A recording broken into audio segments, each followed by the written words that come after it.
The Midnight Pact, fame's deadly price.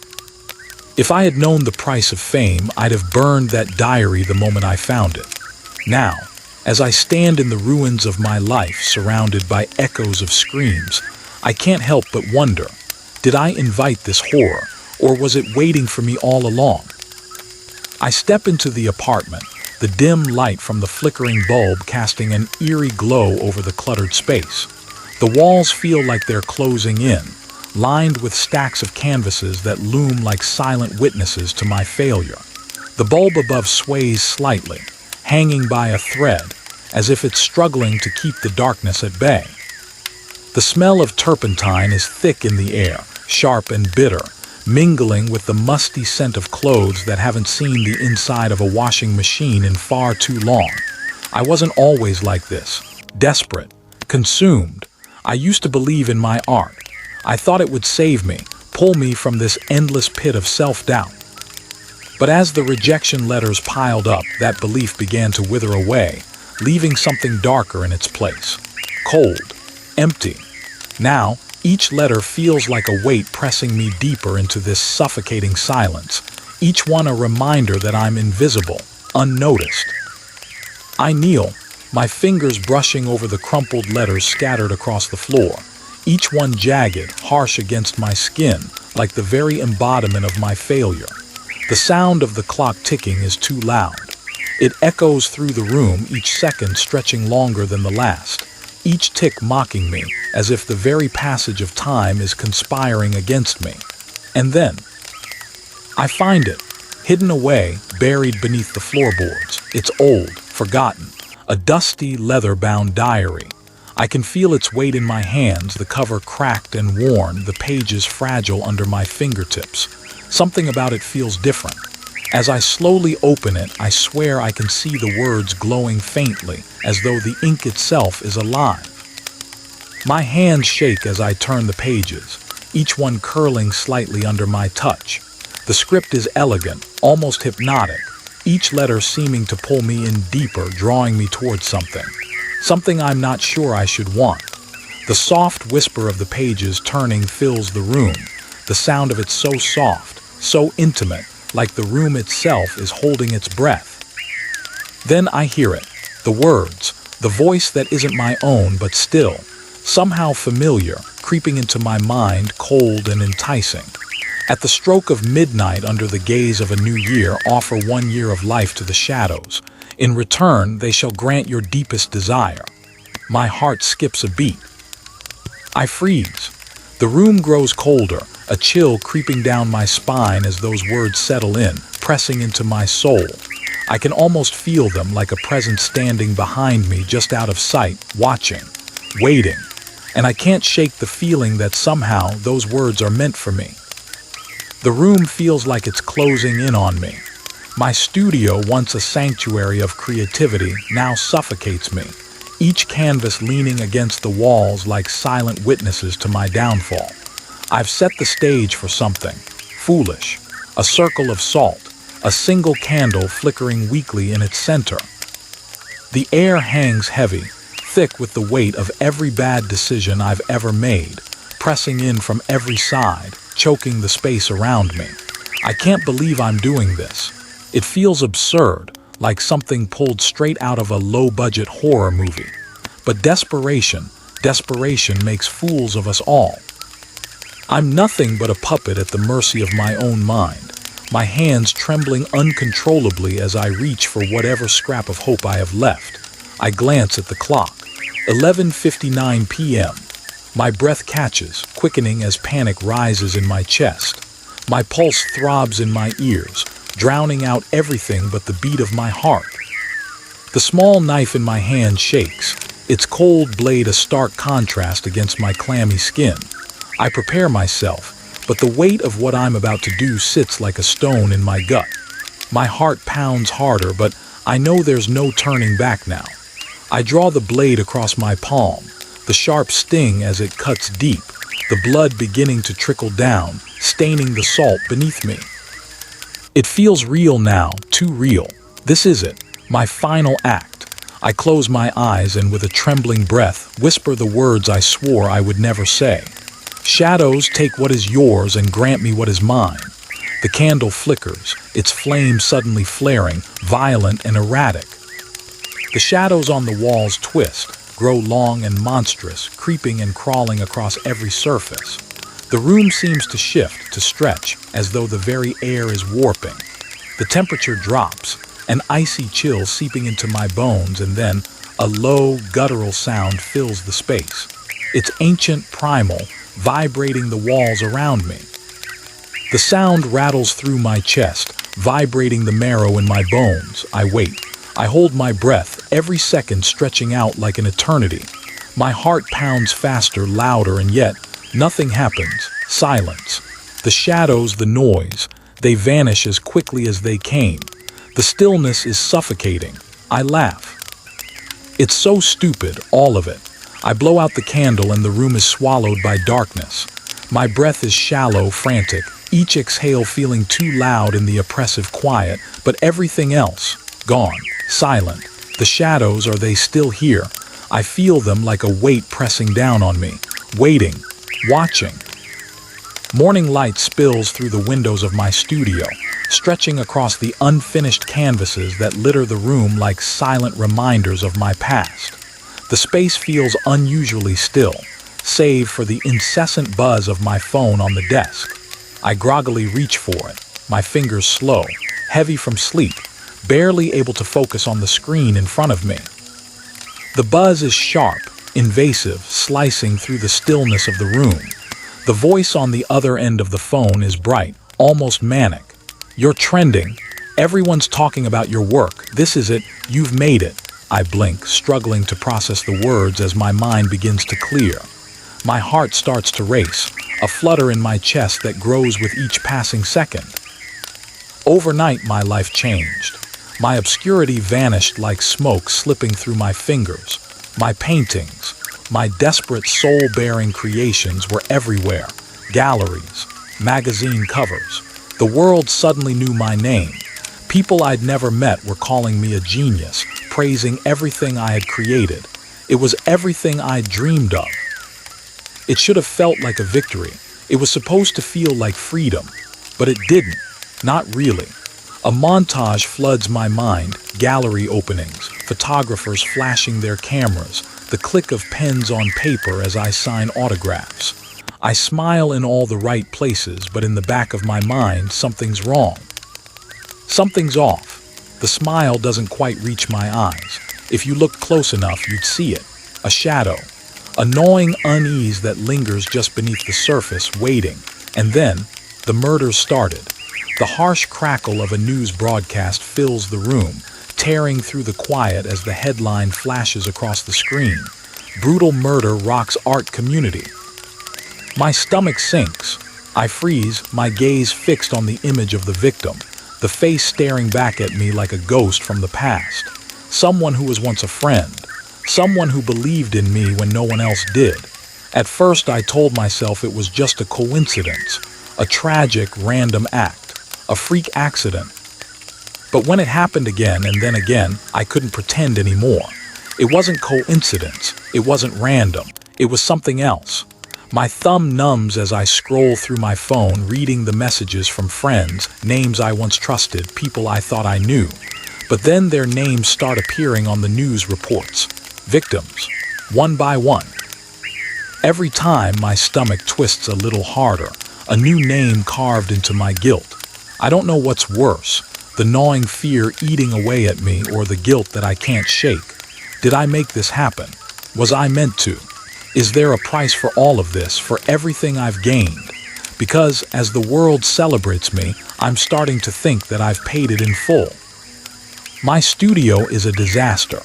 Paintings are overturned, scattered across the floor like discarded memories, abandoned in a chaotic mess I can't bear to clean up.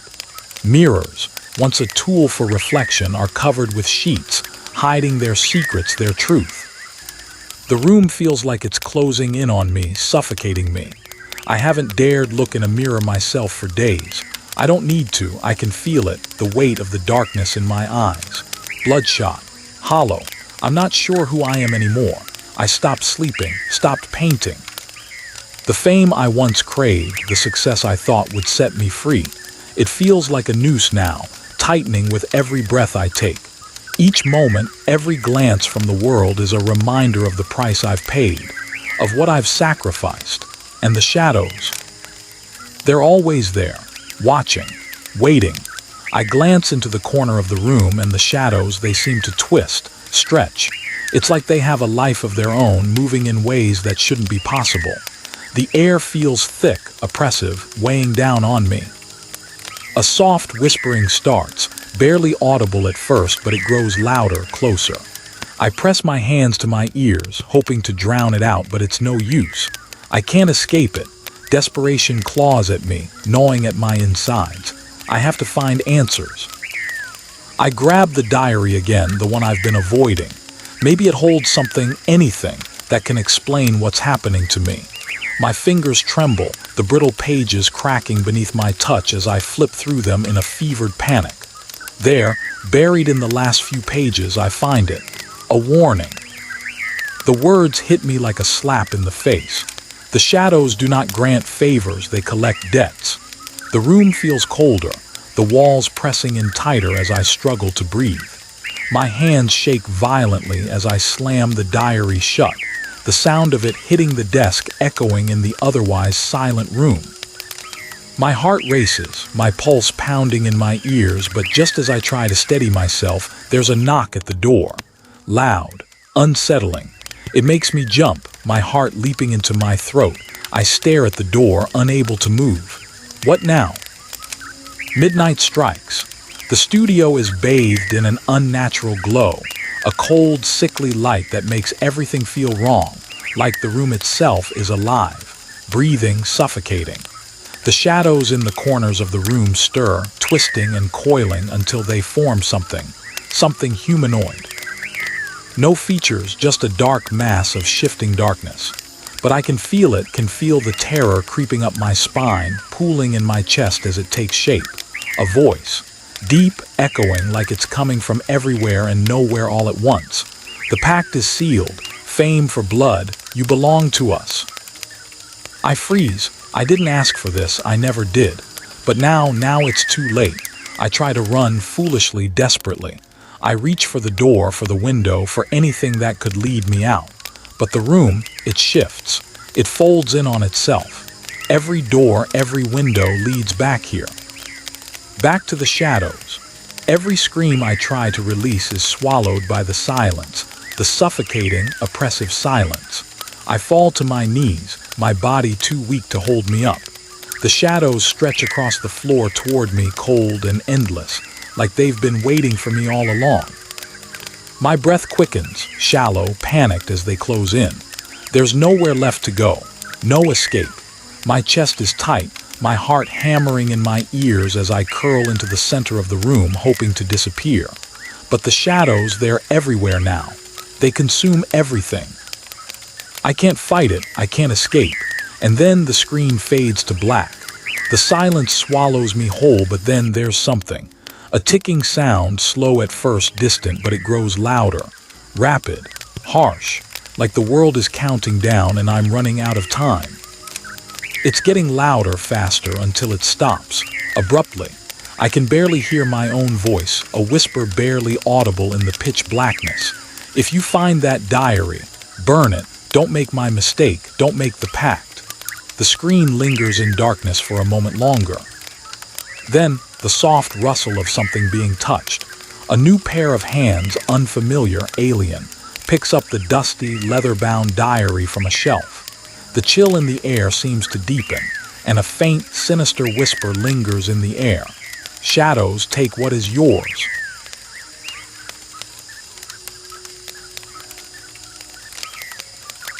The resolution game. Facing fears, unleashing nightmares.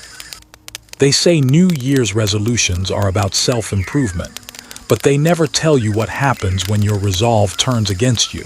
I didn't know fear could have a face, a voice, or a hunger. Now I know better. If only I'd stayed silent that night.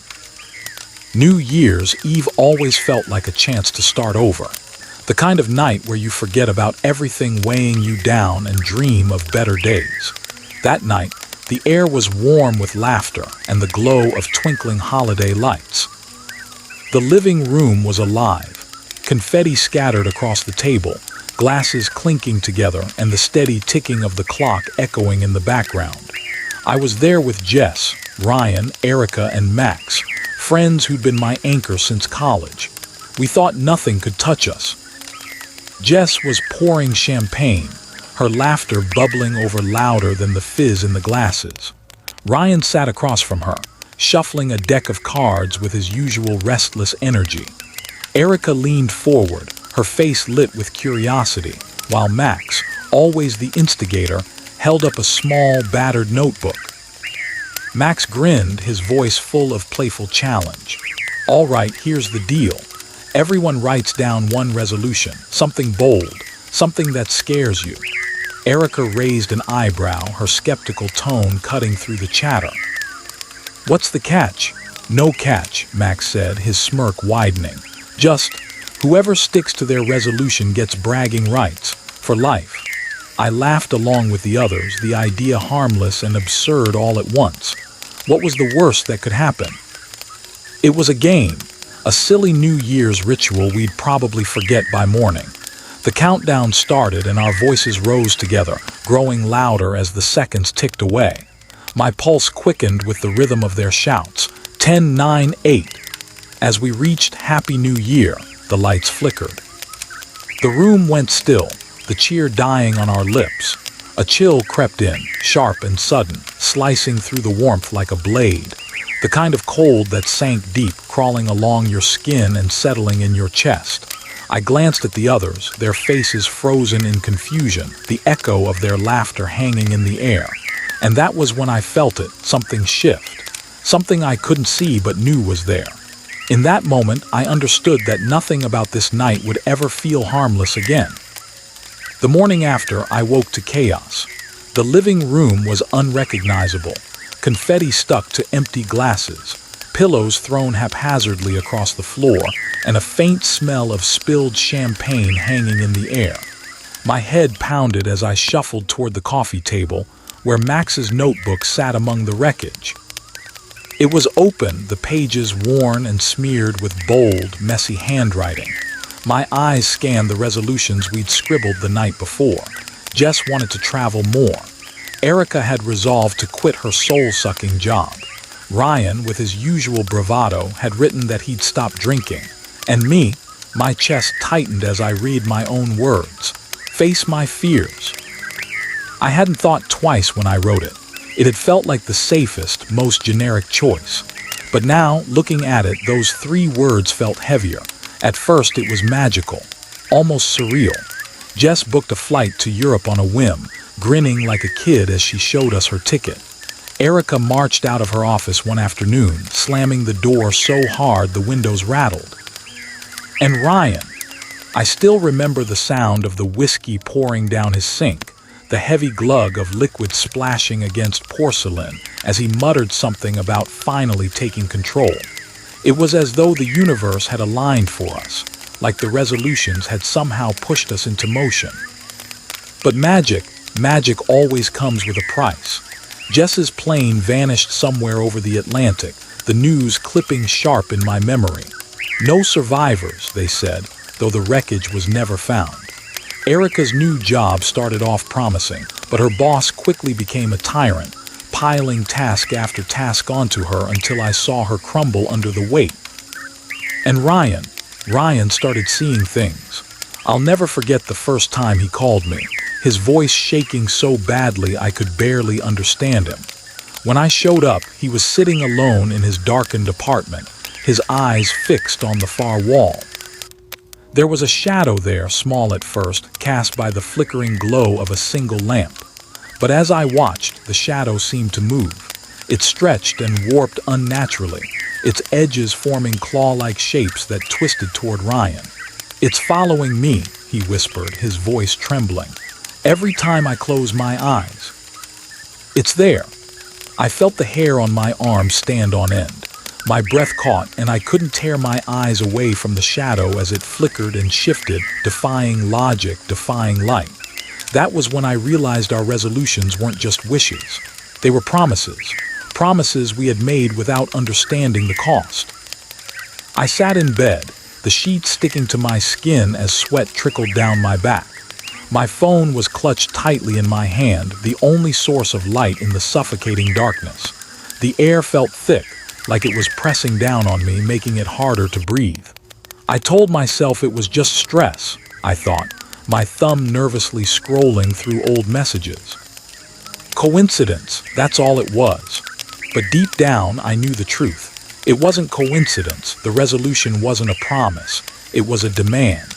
The phone buzzed in my hand, the vibration jolting me like a shock. My stomach turned as I read the text from an unknown number. "Are you ready to face it?" A chill crept down my spine. I wanted to ignore it, pretend it was some cruel prank. But the messages kept coming, relentless, each one more insistent than the last. "You can't run. It's time. Face it." I tried to focus on my breathing, steady the hammering in my chest, but the oppressive silence of the apartment was shattered by a sudden knock at the door. It was loud, deliberate, echoing through the stillness like a gunshot. My breath hitched and I froze, my heart racing as I stared at the door. The knocking didn't come again, but it didn't need to. I forced myself to move, my legs trembling as I stepped closer. My hand shook as I gripped the doorknob and twisted it, the faint creak of the hinges cutting through the quiet. The hallway was empty. No one was there. But against the wall, something leaned, a mirror I didn't recognize. My pulse quickened as I approached it. The glass was cloudy, as though smudged by countless hands, and the ornate frame looked old, almost antique. My reflection should have been there, distorted maybe, but recognizable. Instead, I saw something else. It was me, or it should have been, but the figure staring back wasn't right. The face was twisted, the eyes too wide, the grin too sharp. It looked like it was enjoying my fear. Then it moved. The thing in the mirror raised its hand, pressing it flat against the glass. My breath caught as I watched its fingers stretch, pushing outward, the surface rippling like water. It was reaching for me. I stumbled back, my phone slipping from my hand and hitting the floor with a dull thud. The room spun as I tried to look away, but I couldn't. The reflection, no, the thing, kept coming, its grin growing wider, hungrier. And then, in a voice that sounded like mine but wasn't, it whispered, "It's your turn now." The crash of the mirror echoed in my ears, louder than I expected, louder than it should have been. My heart pounded as the shards scattered across the floor, glittering like broken stars. For a moment, I felt relief. But then I saw it, the distorted reflection grinning back at me from every fragment. It shouldn't have been possible, but there it was, twisted, mocking, alive. I thought I could escape it, I whispered to myself, backing away from the shards, my breath coming in shallow gasps. But every mirror, every reflection showed me that thing. And the more I fought it, the stronger it became. I pressed my back against the wall, staring at the fragments as they pulsed faintly like they were breathing. It was inescapable. The messages on my phone were still there, unread. I tried reaching out. I tried. But Jess was gone, vanished without a trace after that plane went down. Erica. I stopped calling when the voicemail loop became unbearable. And Ryan. My stomach churned as I remembered Ryan's vacant eyes, the way his hand trembled when he told me about the shadows. He'd stopped sleeping, stopped eating. And then, just like that, he was gone too. I glanced at the TV, the muted news broadcast playing out like a cruel joke. Local man found dead in his apartment. Cause of death unknown. Ryan's picture filled the screen, a photo from happier days. The knot in my chest tightened as I stared at his face. He'd been my friend. We'd been invincible once, hadn't we? That's what I told myself. "I'm the only one left," I whispered, my voice cracking. The words felt heavy, final. The apartment was a mess, cluttered, dark, suffocating. The air felt thicker by the second, like the walls were closing in. And I knew what it wanted.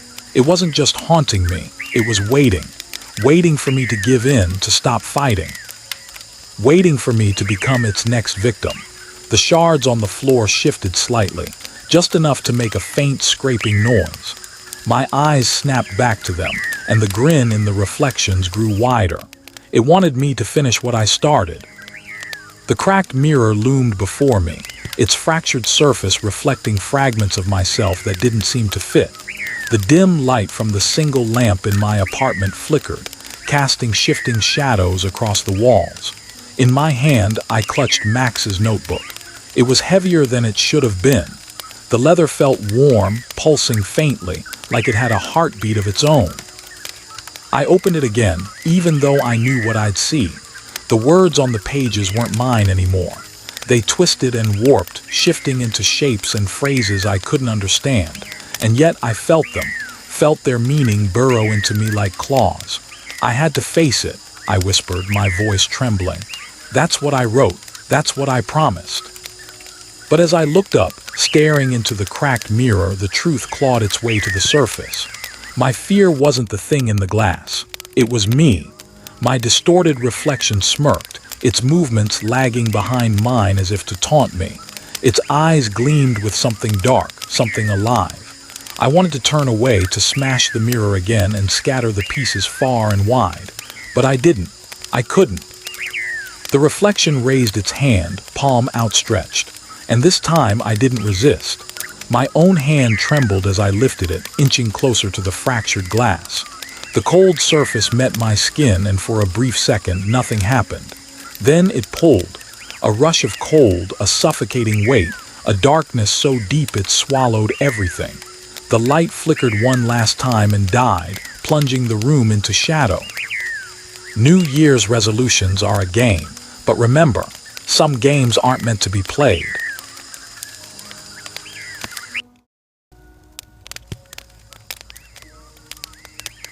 The day the sun didn't rise.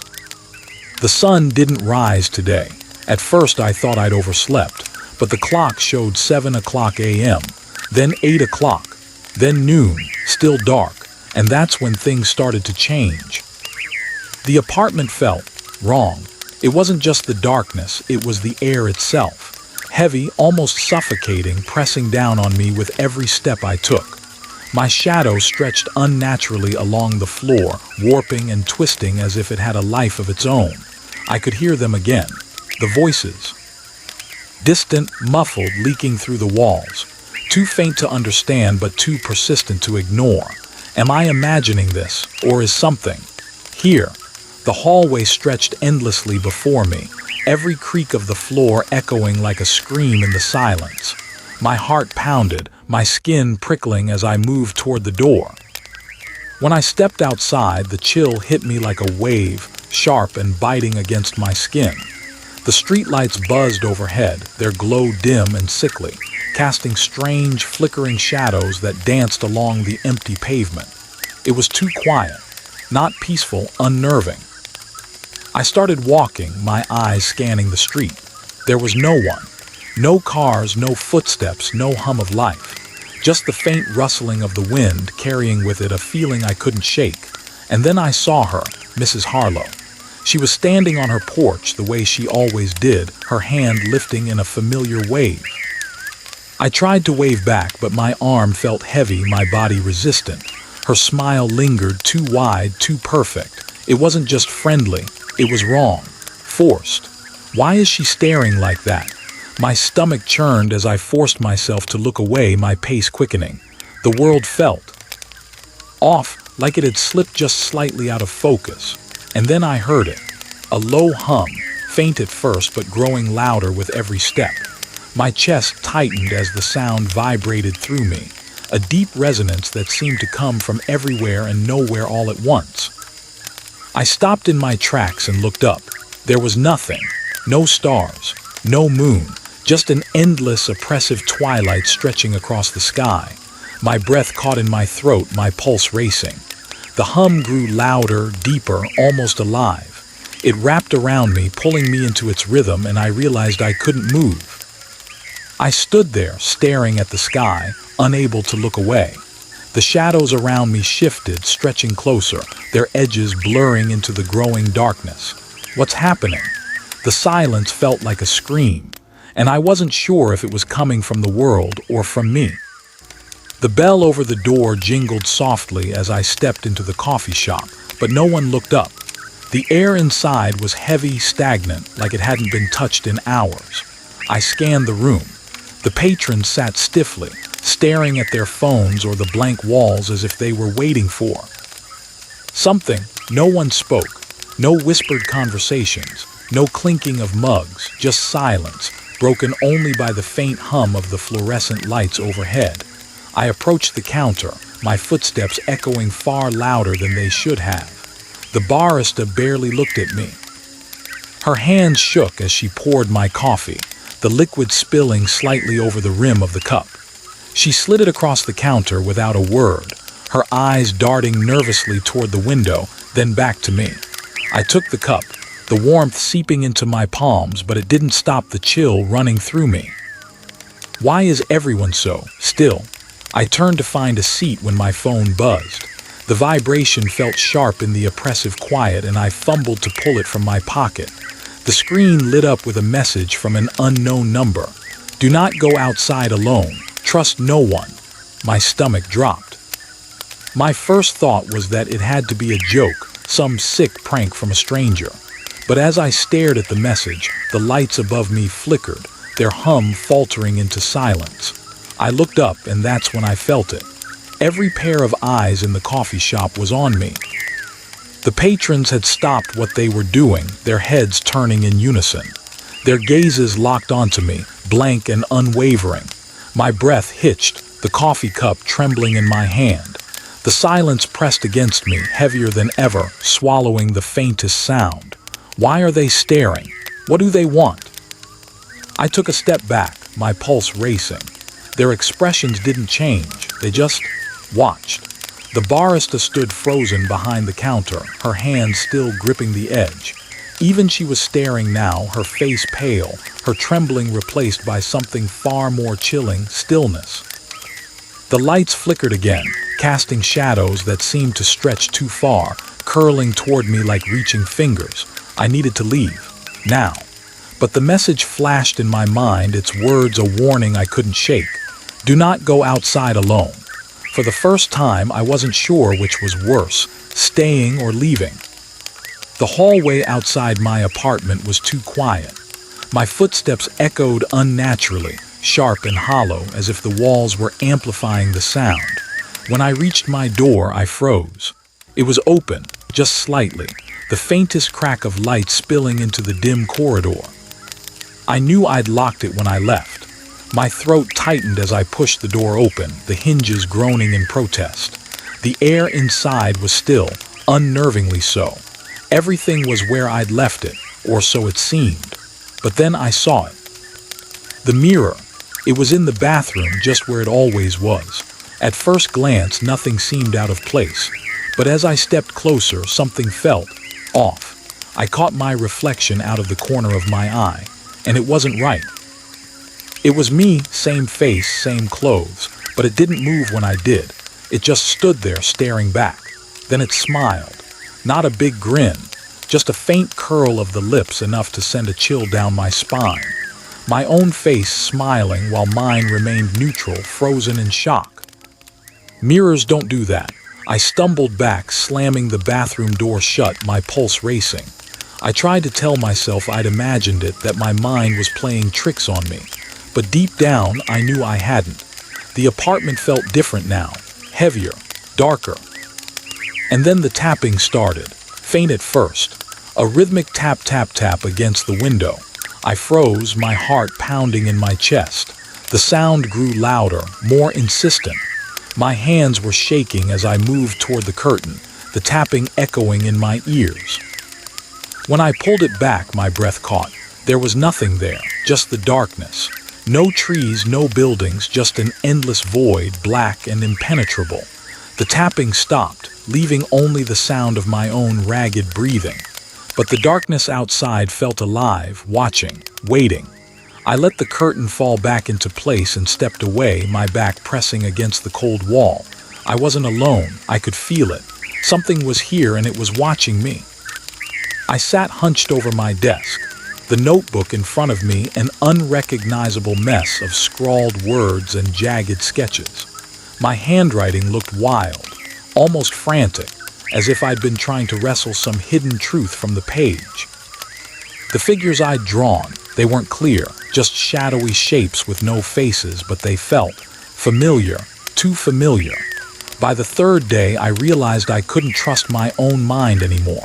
Time wasn't behaving the way it should. Every clock in the apartment showed something different. One said 2 p.m., another blinked 4:13 a.m. But the sun, or whatever was outside now, hadn't moved in hours. And then there were the whispers. They started as faint murmurs, impossible to make out. But they grew louder, clearer, until it felt like they were coming from every direction at once. Words I didn't understand, but they knew my name. I threw the notebook aside, the pages fluttering open to another mess of scribbles, and forced myself to leave the apartment. The hallway felt colder this time, the shadows stretching longer than they should. My footsteps echoed, but not in rhythm, like something else was moving just behind me, always out of sight. Then I heard it, a low, guttural growl. It rumbled through the air, vibrating in my chest, making the hair on the back of my neck stand on end. I froze, my breath catching as my eyes locked on the door at the end of the hall. It was slightly ajar, a faint red glow spilling out into the dim corridor. I should have turned back, but I didn't. The growl deepened, and with it came voices, distorted, garbled, like a broken recording played too slowly. Then they started saying my name, Adam. The way they said it made my stomach turn, stretching the syllables, twisting them into something unrecognizable. Adam. The glow pulsed, brighter and darker, like the door was breathing. I forced myself forward, step by step, the sound pulling me closer even as my instincts screamed at me to stop. And yet some part of me, some horrible, unshakable part of me, wanted to know what was waiting on the other side. The door creaked as I pushed it open, and I stepped through, my breath catching in my throat. This wasn't a room. It couldn't be. The walls, they moved, pushed and pulled in rhythmic waves like the surface of some great living thing, its pulse syncing with my own. The air was thick, almost choking, with a sharp metallic scent that made my head spin. It felt like the space itself was watching me, listening. Every inch of my skin prickled with an electric tension, and I couldn't shake the feeling that I was being drawn deeper into something I was never meant to find. And there, in the center of it all, something waited. I didn't want to approach, but I couldn't stop myself. My feet moved forward, every step heavy and reluctant, as if the ground beneath me was pulling me toward it. The figure in the center. It was no shape I could recognize. Shadowy, flickering, like it existed only halfway between here and nowhere. It moved with a strange fluidity, its form shifting, dissolving, coming together again like smoke caught in the wind. It whispered as I drew closer. The sound layered, not one voice but many, distant, faint, overlapping with an unintelligible rhythm. And then it spoke, its voice cutting through the whispers. You sought answers. I froze, my heart pounding, each beat so loud in my ears it drowned out the other sounds around me. But some truth should remain hidden. Its words wrapped around me, heavy with a weight I couldn't escape. The air thickened, pressing against my chest. My fingers twitched and I found myself reaching out. I don't know why. I don't know what I expected to find. But as my hand neared the figure, the world around me began to fade.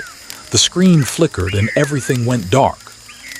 The sound of my own heartbeat grew louder, like it was the only thing left in the world, thudding in my ears, pounding fast, too fast, and then silence. I opened my eyes. I was back in my bed, sweat sticking to my skin, the room dark and still. The sun hadn't risen. The air felt frozen, as if time had stalled. But something was different, the silence in the room. It wasn't just the absence of sound. It was waiting, stretching out before me, endless. And now, I don't know if the sun will ever rise again, or if it's just me, trapped in this endless night.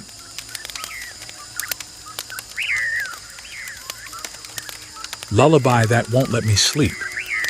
I don't know when it started. One night I heard it. A lullaby, soft at first, barely audible. I thought I was dreaming. But now it's different. It's getting louder. And it's never the same. Where is that coming from? This is insane. It wasn't supposed to be here. Not now. Not after all these years. I woke up to the sound of something soft, melodic, but wrong. My head was heavy with sleep, but the sound, it cut through. A lullaby, faint and far, like a whisper just out of reach. My heart immediately started racing as I sat up in bed, straining to hear. The room was dark, shadows pooling in the corners. The hum of the heater was the only other noise, but that melody, it was there, persistent and faintly distorted. I swung my legs over the side of the bed, the cold wooden floor biting against my feet. As I stood, I tried to pinpoint it. Where was it coming from? My eyes flicked to the window, the pale light of the street lamp outside casting eerie patterns across the walls. Slowly, I moved toward it. My fingers brushed the curtain aside and I peered out. The street was still, empty. No wind, no movement. Just that unsettling quiet. But the sound, God, the sound, it was louder now, clearer. It's not the wind, I muttered under my breath, my voice shaky. I wanted to believe it was anything but this. I turned back to the room, pacing now, the floor creaking softly beneath me. My gaze darted around the space, my pulse pounding in my ears. The sound, it was coming from behind the walls. I froze, my breath hitching as I pressed my ear against the cold plaster. It was faint, but I could hear it, a tune from some forgotten childhood, warped and sinister now. I shuddered, pulling back and wrapping my arms around myself. No, I whispered, shaking my head. It's coming from my old room. I stopped breathing for a moment, my chest tightening as memories surged up, memories I didn't want to revisit. I hadn't been in that room for years. The very thought sent a chill creeping up my spine. My hands trembled as I stared at the closed door across the hall. It loomed in the dim light, the edges of the frame almost seeming to blur, like it was waiting for me. But that song, it wasn't going to stop. I swallowed hard, my mouth dry. I have to see, I whispered to myself, though my body screamed to stay rooted in place. With slow, deliberate steps, I moved toward the door, the sound growing louder, more distorted with every step. The car door creaked as I climbed inside, the faint smell of damp upholstery greeting me. The air felt heavy, as if the night itself were pressing down on me. I turned the key and the engine sputtered to life, the sound oddly muted in the surrounding quiet. My fingers wrapped tightly around the steering wheel, knuckles whitening with every passing second. Rain began to fall, softly at first, tiny droplets pattering against the windshield. Within moments, it grew heavier, the rhythmic tapping merging into an incessant drumbeat. The wipers swished back and forth, struggling to keep up. My chest tightened with every mile as I drove down the deserted street. The headlights cut through the darkness, illuminating the glistening pavement and the faint outlines of buildings I barely recognized anymore. My reflection in the rearview mirror caught my eye, a pale, tense face staring back. I have to go back, I thought, my grip tightening further on the wheel. I could feel my heart pounding, a deep, unrelenting thud in my chest. I don't know why, but I have to. I need to see that room again, hear that lullaby for myself. Maybe then I can make it stop. The road stretched ahead, familiar yet alien. My eyes flicked to the shadows cast by the swaying streetlights, each movement making me jump.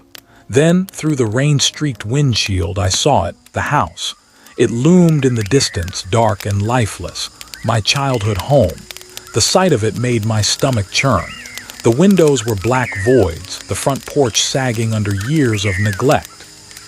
The trees lining the yard twisted and swayed in the wind, their branches clawing at the air like skeletal hands.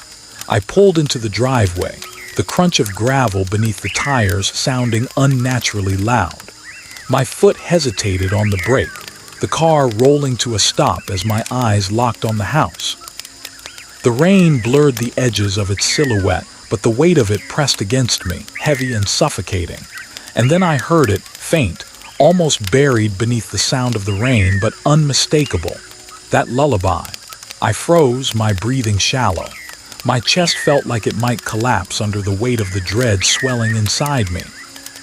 It can't be real, I thought, my pulse roaring in my ears. I haven't been here in so long, this place. It doesn't feel like home anymore. The house stared back at me, empty and hollow, daring me to step inside. And I knew, despite every fiber of my being screaming to turn around, that I had to go in. The porch groaned beneath my weight as I stepped onto it, the sound cutting through the steady rhythm of the rain. Each step was heavy, deliberate, the warped wooden planks creaking loudly beneath my feet. The air was thick with the damp chill of the storm, but it couldn't mask the smell that hit me as I reached the door. Dust, mildew, and something faintly sour like decay. I hesitated, my hand hovering over the doorknob. The house loomed over me, shrouded in darkness. Its presence was suffocating, oppressive. I swallowed hard, my throat dry. It's just a house, I told myself. But it wasn't, not anymore. The doorknob felt ice-cold as I gripped it, turning slowly. The door resisted at first, swollen with years of disuse, but then it gave way with a loud, grating creak. The sound made me flinch, echoing through the empty halls like a scream. The inside was worse than I remembered. The air was stale, thick with dust and the unmistakable scent of abandonment. My chest tightened as I stepped over the threshold, my eyes adjusting to the dim light. Shadows stretched long and deep across the walls, shifting with every flicker of my flashlight. The house is decaying, I muttered under my breath, my voice barely audible over the pounding of my heart. My pulse echoed in my ears, a relentless reminder that I shouldn't be here. No one's been here in so long, but it's still here. It feels like something's waiting. I forced myself to move deeper inside, each step stirring up a faint cloud of dust that caught the weak beam of my light. The floor creaked beneath me, the sound unnervingly loud in the silence. And then I heard it again, that lullaby. It was faint but unmistakable, drifting down from upstairs. The melody was warped, like a broken music box struggling to play its tune. My stomach churned, my knees threatening to buckle. My flashlight trembled as I raised it, illuminating the base of the staircase. The shadows there seemed darker, thicker, like they were alive. I have to go upstairs, I whispered, the words trembling out of my mouth before I could stop them. My voice sounded foreign, hollow. My eyes locked onto the top of the staircase where the darkness seemed to gather, waiting. My room was up there. That's where it was coming from. The thought made my skin crawl, but my feet moved forward anyway. One step, then another. Each creak of the stairs felt like a countdown, the lullaby growing louder with every step. It was calling me, and I couldn't ignore it. The hallway stretched before me, each step heavier than the last. My flashlight flickered, the weak beam landing on the door to my childhood bedroom. My heart clenched as I stared at it, the soft strains of the lullaby growing louder, more insistent. It was coming from inside. I stopped just short of the door, the worn wood looking far too solid, too final. My breath came in shallow bursts, the air thick and suffocating. My hand hovered over the handle, trembling. The metal felt cold and unwelcoming when my fingers finally closed around it. Do I really want to do this? My stomach churned as I turned the knob, the sound deafening in the silence. The door creaked open slowly, the hinges groaning in protest, and the smell hit me. A stale mix of dust, old wood, and something faintly sweet, like decay masked by time. And then I saw it, the room. It was frozen in time, untouched, yet wrong. My chest tightened as my eyes darted around. The faded wallpaper with its childish patterns, the old crib tucked against the far wall, the rocking chair in the corner, it was all still there, just as I remembered it, this room. I thought I had left it behind. It's still the same, I muttered, my voice barely a whisper. My throat felt dry, my words caught somewhere between disbelief and horror. Everything is where it was, but it wasn't comforting. It wasn't nostalgic. The stillness in the room was oppressive, unnatural. The lullaby swirled around me, louder now, its notes warped and twisting in ways that made my skin crawl. "Why is it playing?" I whispered, my voice cracking. It wasn't like this before. It wasn't this. Twisted. I stepped inside, my feet hesitant on the worn carpet. The lullaby's distorted melody seemed to seep into the walls, the ceiling, everywhere. My flashlight trembled in my hand as I approached the crib. The closer I got, the louder the music became, the notes splintering into something that barely resembled a song. My breathing grew shallow as I peered inside. There it was, a small, faded stuffed animal. I recognized it instantly, its once bright colors dulled by time. My fingers felt numb as I reached for it, lifting it gently from the crib. The lullaby stopped. The silence hit me like a weight, pressing against my ears.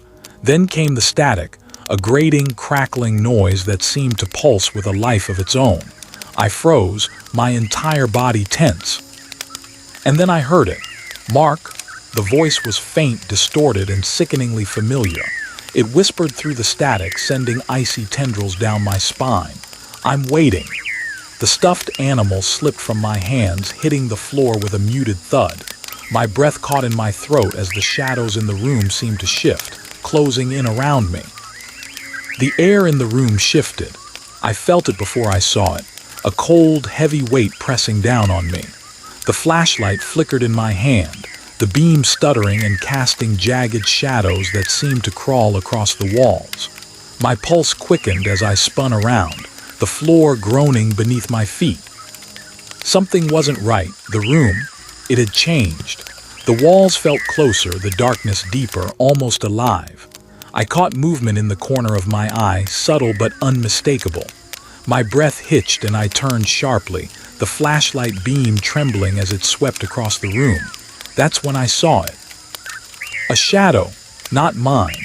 It shifted in the far corner of the room, just beyond the reach of the light. My chest tightened, my lungs struggling to pull in air. My feet moved on their own, stumbling backward as I kept my eyes locked on the dark shape. "I didn't come here for this," I whispered, my voice cracking. My back hit the wall, the cold plaster grounding me for only a second. "I didn't come here for this." And then it started again, the lullaby. But this time it was different, clearer.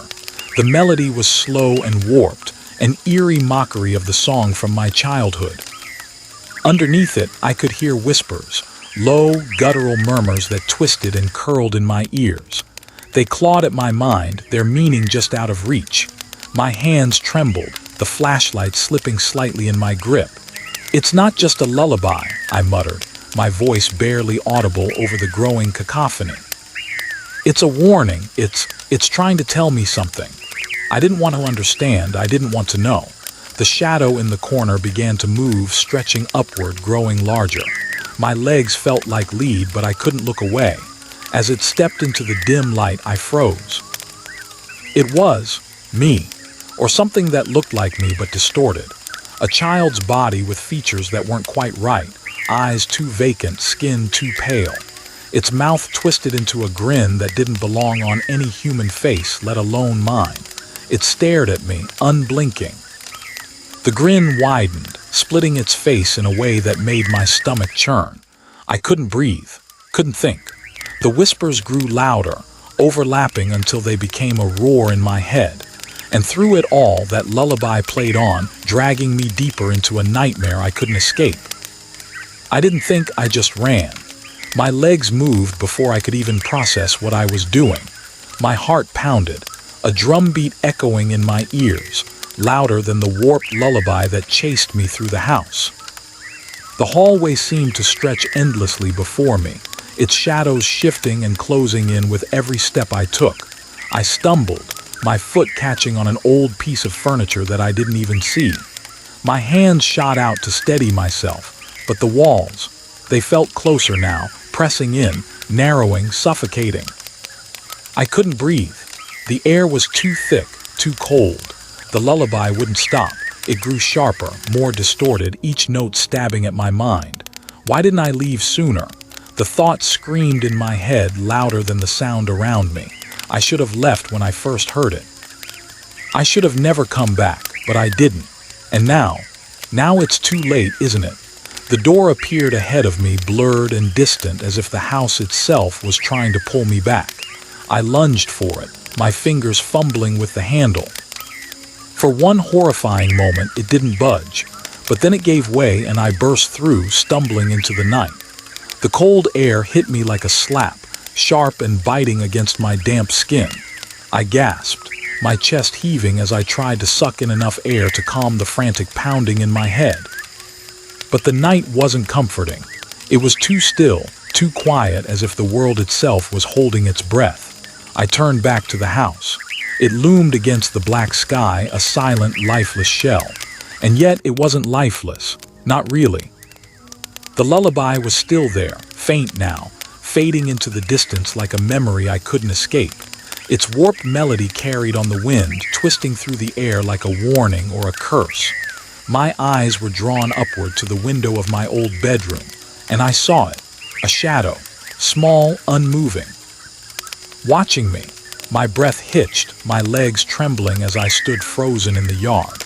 The shadow didn't move, but its presence bore into me, its gaze a weight I couldn't shake. The lullaby finally stopped, leaving only the deafening silence of the night. But I knew it wasn't over. It would never be over.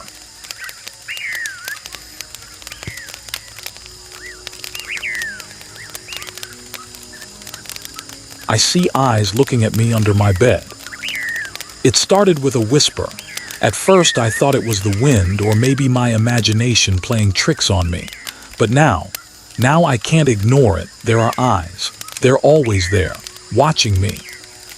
I'm Sam. I'm just an ordinary person. I live alone. You'd think I'd be used to it by now, right? But every night it gets worse. I'm sitting on the edge of my bed, my hoodie pulled tight around me, though it feels like it can't shield me from the cold creeping in. My eyes are tired, and there's this uneasy energy buzzing beneath my skin. My gaze is fixed on the spot beneath my bed. I don't want to look, but I can't stop myself. There's this scratching sound, faint but persistent, like something stirring down there. Maybe it's just my mind playing tricks on me, but it's gotten harder to ignore. Sometimes when I stare long enough into the dark, I think I can see them. Eyes staring up at me, watching from the shadows beneath my bed. I shake my head, trying to dismiss the thought, but the fear keeps clawing at my chest. I glance at the clock, 3:12 a.m. Again, the same damn time. My hand trembles slightly as I reach to adjust the sleeve of my hoodie. It feels like my mind is slowly catching up with the growing dread, like it's finally realizing what my body's been feeling. It's just the house settling, I mutter to myself, my voice barely a whisper in the quiet room. Just a draft, nothing more. But even as the words leave my lips, I know they're empty. I can't convince myself. The silence presses down on me, but it's not the silence I'm used to. This one feels wrong. I turn my head and my eyes dart nervously toward the bed, like I can already feel whatever's lurking there, waiting for me to blink. I wish I could be brave enough to just look. But every time I do, it feels like the darkness beneath is waiting for me to fall in. I'm lying in bed trying to sleep, but it feels impossible. The room is still, so quiet. The only sounds are my own breathing, slow, shallow, and the occasional creak of the house settling around me. I tell myself I'm just tired, that I'm just imagining things. But every creak, every whisper of sound makes my heart race just a little faster. It wasn't always like this. The first time I really noticed it was just a few nights ago.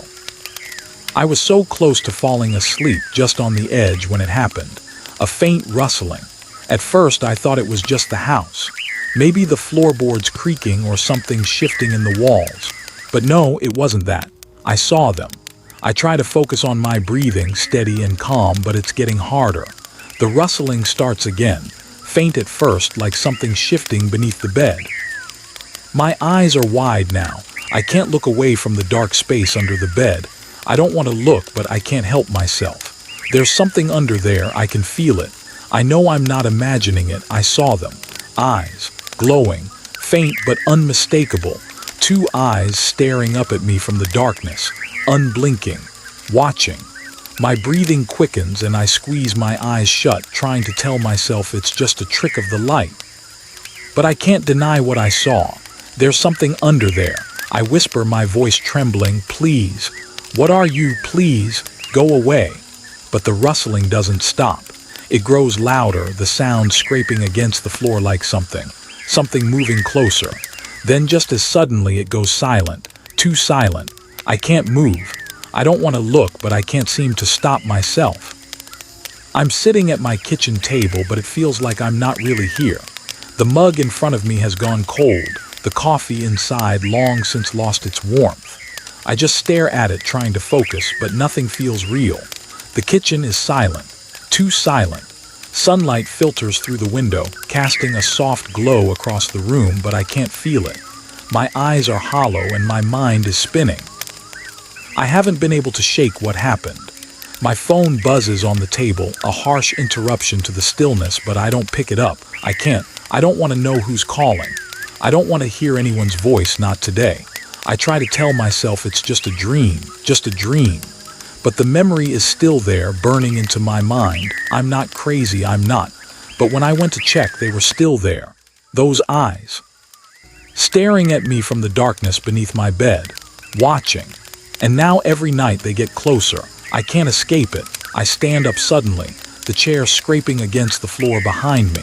I walk toward the bedroom, my movements stiff, like my body knows what's waiting for me but doesn't want to go. I hesitate at the door. The air feels thick, like something's pressing in from all sides.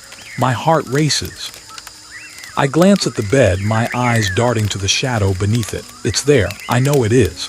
Please, I whisper, barely able to speak the words. Just stop. I can't take this anymore. The silence is unbearable, and then a faint scraping noise. It sounds like claws dragging against wood. I flinch, my whole body tensing. It's closer now. I can feel it. And I know deep down it won't stop until it has me. The night falls again, but I can't seem to drift off. My eyes are wide open, staring into the dark. The room feels wrong, but I can't explain why. It's quiet, too quiet, like the house is holding its breath. But the silence only makes it worse.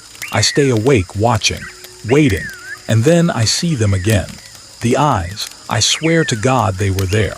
And this time they were closer, closer. It's like they were waiting for me to move, to make the first mistake. I can feel the fear rising in my chest, tightening my throat, but I can't look away. Then I hear it. The faintest scraping noise, from under the bed. I freeze, my heart pounding, but before I can react, a low growl follows. My eyes widen. Terror floods through me.